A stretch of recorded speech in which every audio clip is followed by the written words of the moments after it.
What up, ladies and gentlemen? It's the Chinist. Today is April 24th, Wednesday, New Comic Book Day. I have my haul here of 25 with 23 different titles. Threw up my Midtown order on the left-hand side as well. I have read through this stack. Starting off on the DC side, just a cover grab for me. This is Batman Beyond number 31, cover by Ben Oliver.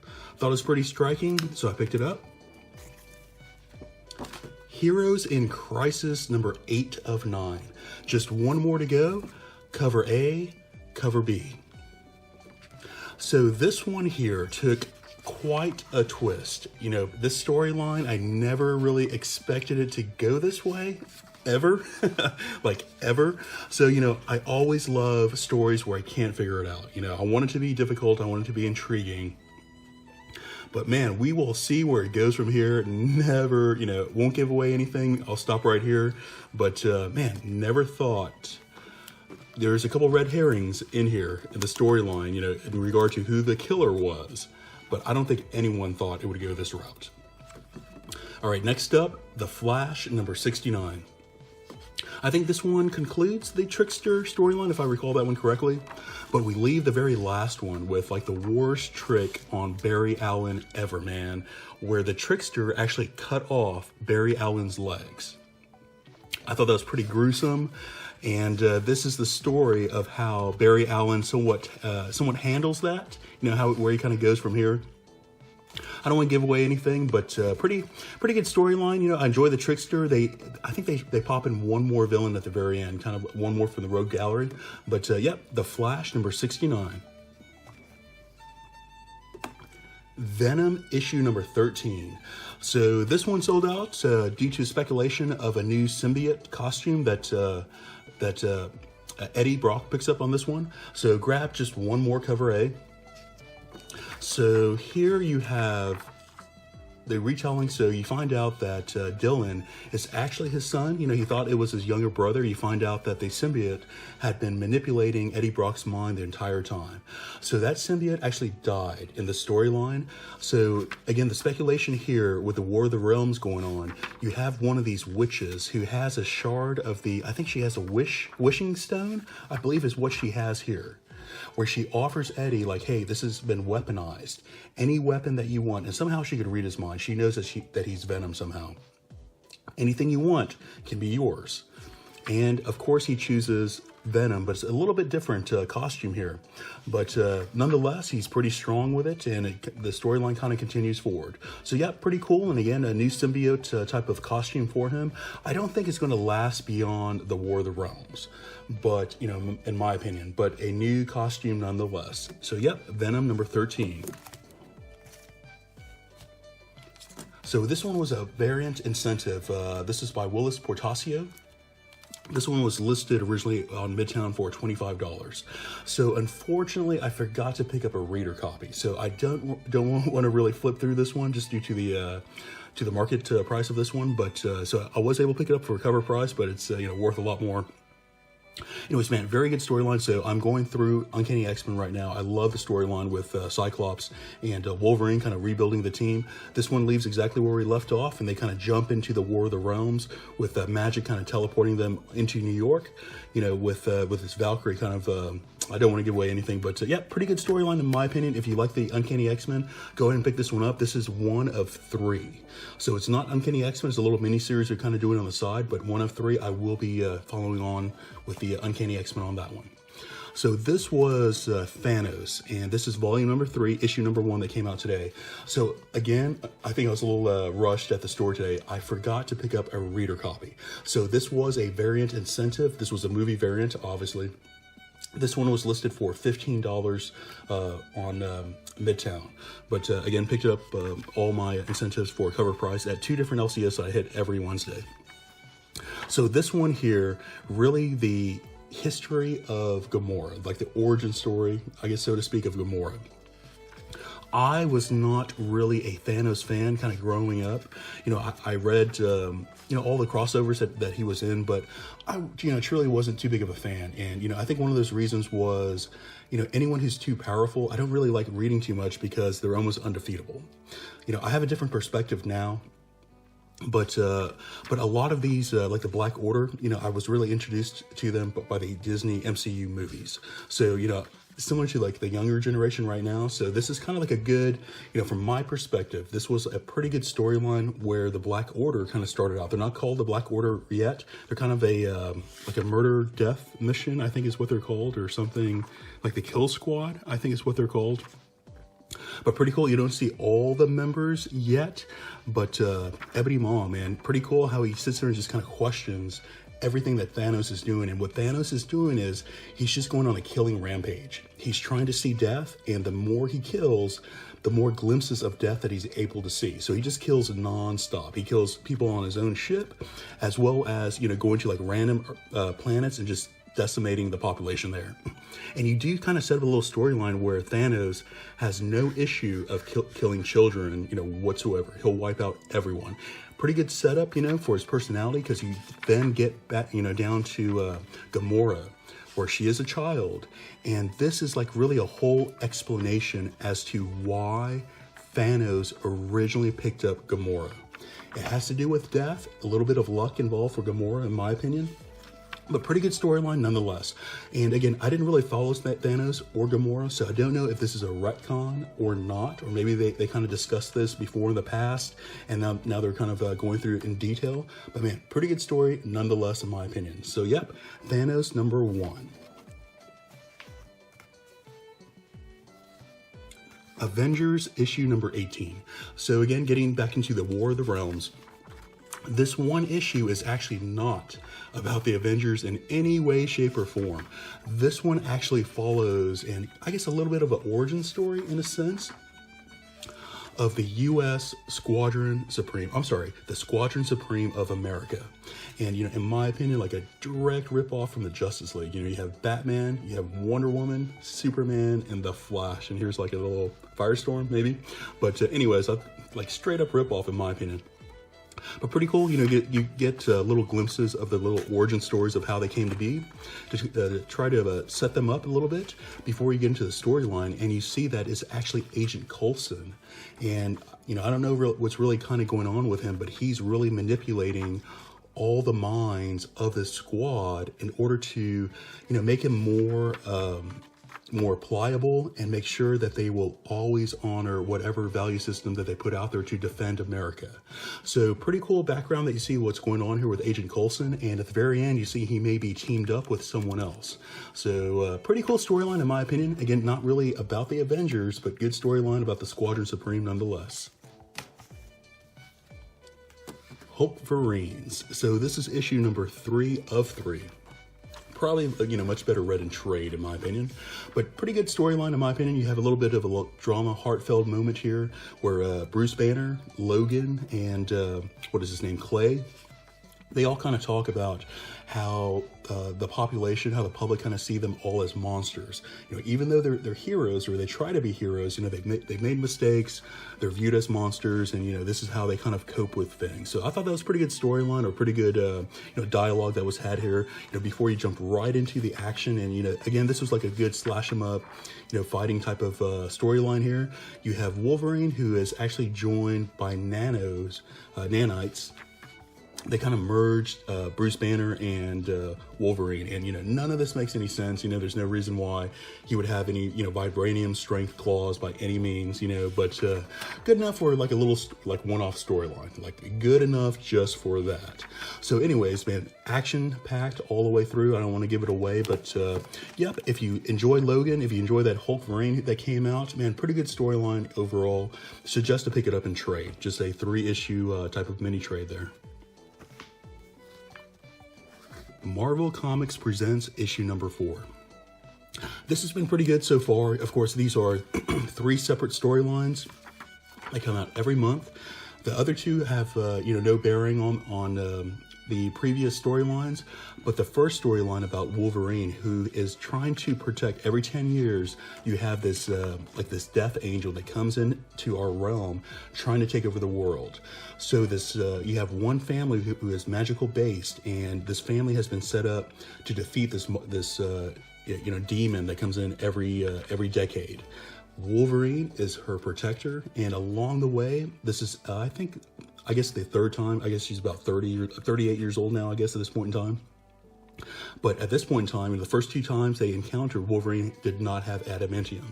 At this point in time in his life, he did go, he went through the Weapon X program, and he does have adamantium claws and laced bones now. So yeah, pretty cool storyline, pretty good action packed. Don't want to give that one away, but I do enjoy that first storyline every time. Second one, a little bit more of a lighter, heartfelt type of storyline from Spider-Man. And then we follow with Moon Knight. Not really too big of a fan of Moon Knight. This was just an okay storyline in my opinion. But again, that first storyline with Wolverine, man, that kind of does it for me for this comic alone. But yep, Marvel Comics presents number 4. Darth Vader Dark Visions number 3. I've loved this issue, or this series so far. Issue number 1 and 2 were pretty good, pretty stupendous in my opinion. Part 3 of 5. So we got 2 more left. This is just one story. All the way through is really about a doctor's assistant. And this is a doctor who helps Vader with his cybernetics. And apparently Vader's always going through, because he gets into so many battles, he's always being repaired all the time by this one doctor. He has an assistant, and this is a story about infatuation. This assistant has totally fallen in love with Darth Vader. She knows who he is, she knows what he does, but along the way, she's just like a little bit crazy. Puppy love gets involved, and she's just totally infatuated. So this is a story of like what she does, how she chose to show that affection, and how Darth Vader kind of dealt with it. And I'll kind of leave it at that, but man, pretty cool storyline basis overall. Like the horror side of Vader, and his perception that he puts out to others. I think this is a pretty cool series in my opinion. Wolverine: The Long Night number 4. Another great storyline in my opinion. This used to be a podcast, if I recall that one correctly, which they adapted into a comic. You have 2 federal agents who are on a detective hunt trying to figure out who is the serial killer. Something is killing all these women, and something's not adding up. At first they thought it was a bear, but the bear did not make any sense due to the bite marks. It's more similar to a human, but it's a huge, jaw if that were to be the case. Wolverine kind of came up. They thought it was him, but they find out that he's really a local hero is what he's become. He came to a point to where he's running away. He lost his memory at this point in time, and he's trying to become more of a hero, in this Alaskan city. So yep, great storyline in my opinion. Wolverine: The Long Night number 4. Avengers: Edge of Infinity number 1. And from what I can tell, I think this is just a one-shot. So this one kind of took me by surprise. I don't recall seeing this one in the previews or anyone kind of talking about this one. So overall, you have this older, faction that goes by the name of Lunar.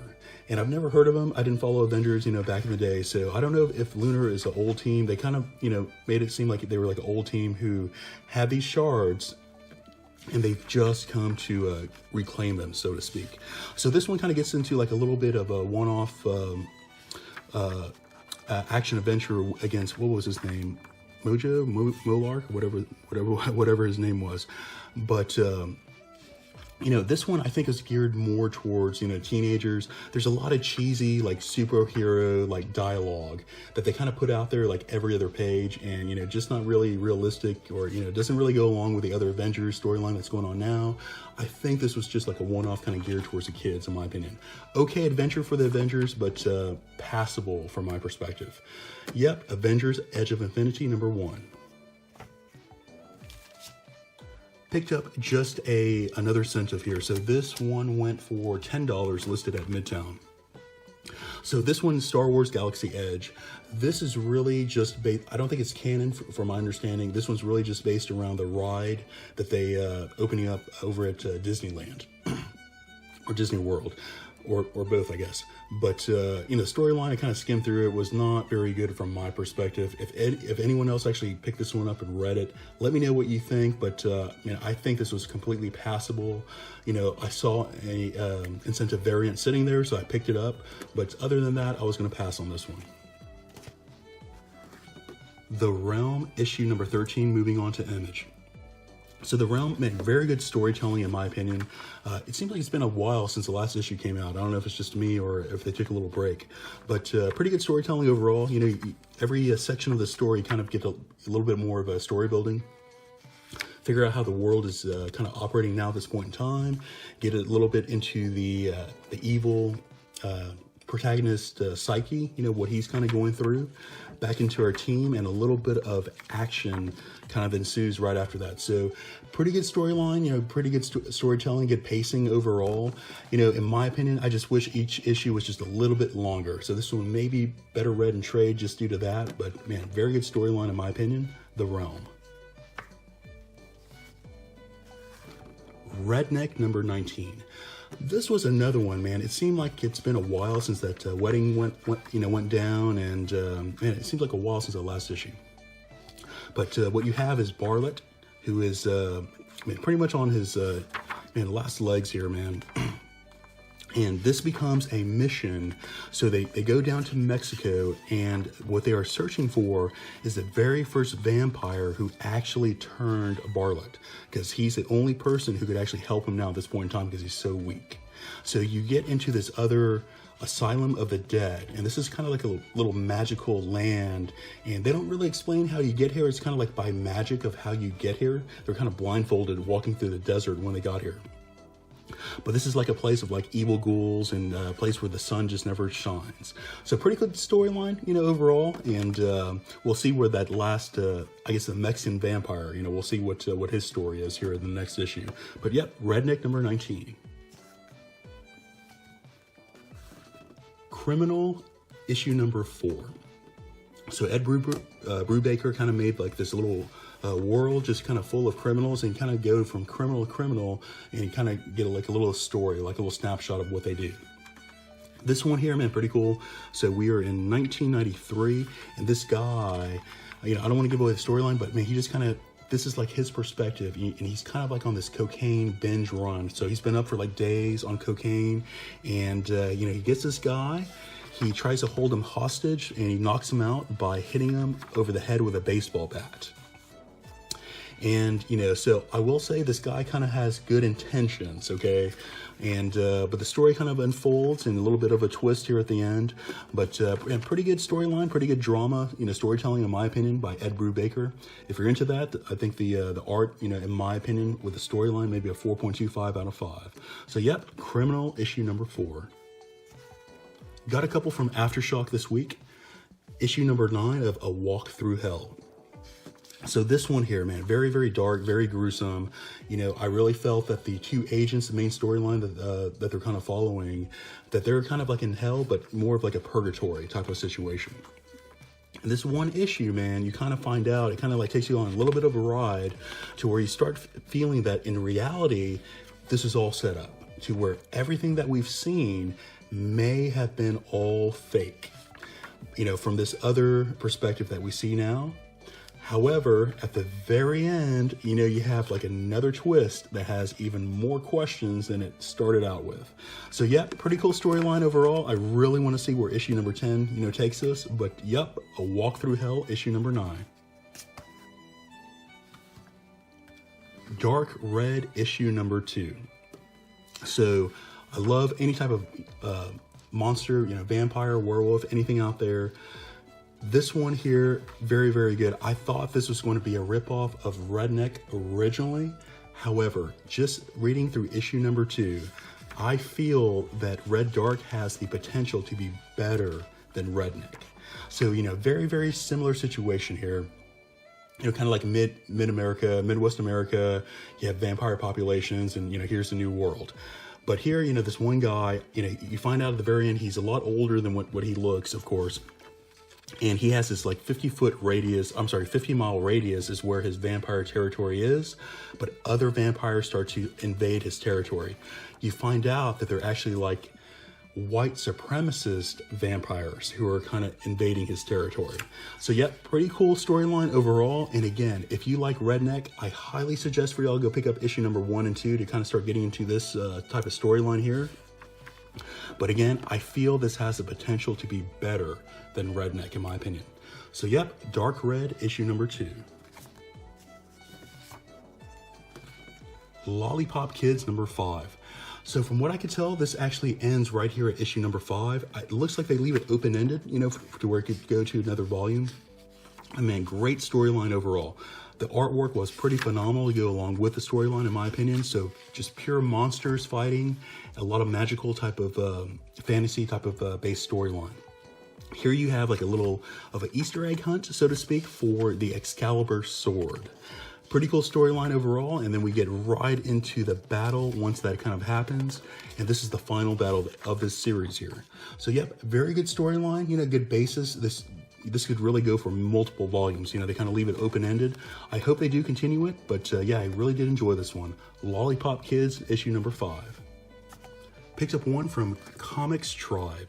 This is Sync, issue number 8.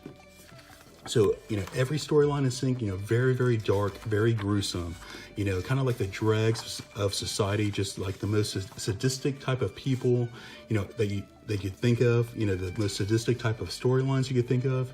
That's what Sync is. This one, again, you know, you could tell something kind of going on with this facility that these people kind of moved into. They reveal at the very end, like, what's going on here at this apartment complex. And there's a reveal of what was his name? Mr. Dig. That guy with the shovel on like cover B of issue number 1. Pretty cool, man. So yep, Sync, issue number 8. Picked up one from IDW. This is Ghost Tree, issue number 1. This is one where I read through it. I was gonna pass it on it in its entirety. It was actually the owner of the LCS, of the first LCS I went to, who said, like, you know, this is one of his favorites. They actually read through this week. He enjoyed the artwork. Flipped through it. Artwork looked pretty good. Like, yep, let me go ahead and try to pick it up. So what you have here, this is in Japan. You have a grandfather who is always attracted to the forest, and he brings along his grandson who's age 10, or I'm sorry, he's age 6 or 7 at this point in time. And he makes a promise with his grandfather. You know, the kid kind of feels something going on with this tree. It's just kind of peaceful to him. And his grandfather makes a deal with him. You know, please, 10 years after he dies, he wants his grandson to come to this tree. He agrees to it. So, you know, fast forward into the future. Apparently, the grandfather has died, you know, after 10 years, and he eventually makes it to the tree. And what you find out is the tree somewhat collects ghosts. You know, it's a place that ghosts are attracted to. Ghosts who feel like they have something left in life. You know, maybe they were murdered or they had something incomplete to do before they died. Come to find out, this family is able to see the ghost. They always had a connection to this tree, but his grandfather is kind of warning, like, oh, you know, there's nothing here for the living people. Go away from it. But the grandson is just too attracted. So yeah, very intriguing. You know, I want to see what happens in issue number 2 and how the family kind of deals with the tree itself. So yep, this is one I was going to pass on, but man, pretty intrigued going forward now. So yep, Ghost Tree, issue number 1. Picked up one from Valiant, Bloodshot, Spirit Rising. So again, this kind of covers the very beginning of Bloodshot and how the government was dealing with him, trying to go through some trial and error. You find out, you know, every time they actually knock him out, he goes into this dream state. And this is where he kind of like deals with his psyche, trying to deal with who he is, who Bloodshot is, things of that nature. You see like a little rift of the political group who's trying to control him. You know, some feel they should go ahead and terminate. Others feel like, no, we need to go ahead with this project. So yep, very cool storyline overall. You know, if you like Bloodshot, I feel that you would enjoy this overall storyline. But yep, I enjoy it. Great that the art kind of, the artwork kind of increased from where it was a couple issues back. But yep, Bloodshot, Spirit Rising, issue number 6. Last one for y'all from Vault Comics, Fearscape, issue number 5. This was the conclusion of this little mini series that we had here. I felt this was phenomenal. You know, the artwork that went along with the storyline here, I felt the artwork was maybe about 4.25 out of 5.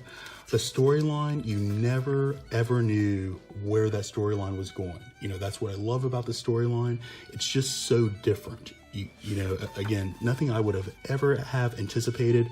What the narrator, which is also the main star, I would not say he's a hero, but the main character that we're following, You know, I never thought that he would do the things that he did, especially at the very end. There's like a little bit of a twist of what he does. So yeah, man, if you're looking for something different that's, you know, that's not superhero based and, you know, has some fantasy kind of built into it, man, this was a great storyline. It's just so different. So yep, check it out. Fearscape issue number 5. Guys, that's going to be it for this week's brand new haul. Should you enjoy what you see here, please like and subscribe. Talk to you later.